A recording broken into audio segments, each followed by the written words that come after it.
দেখো বন্ধুরা, এটা বাঁকুড়া শহরের কোন জায়গাটাকে চিনতে পারছো তোমরা? সন্ধ্যা প্রায় হয়ে গেছে, সন্ধ্যা বললে ভুল হবে, এখন বিকাল, কিন্তু মেঘটা দমতক এমন ঘনিয়েছে যে মনে হচ্ছে যেন সন্ধ্যা প্রায় রাত আন্ধার হয়ে যাচ্ছে, আর ঘন ঘন বিদ্যুৎ বিজলাচ্ছে। আর দেখো বি.আর. আম্বেদকরের ছবিটা, আর এটা দুর্গাপুর বাইপাসটা, বাসে গাদা, এখানে তুমি যা বাস চাইবে সব বাসই পাবে।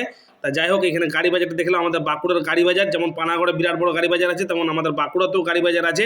এখানে সমস্ত গাড়ির পার্টস পেয়ে যাবে তোমরা। তা যাই হোক, চলো আস্তে আস্তে এগোয়। দেখো দমতক জলটা নামিয়ে দিল, যেটা আশা করেছিলাম সেইটাই হইল। আমি ভাবছিলাম যে আমি ঘর পৌঁছাবার আগেই জলটা নামিয়ে দিবে, তা দেখো এই ধলডাঙ্গের মোড়টা আসার আগেই তোমার ওভারব্রিজ নামার সঙ্গে সঙ্গেই দমতক জল নামিয়ে দিল।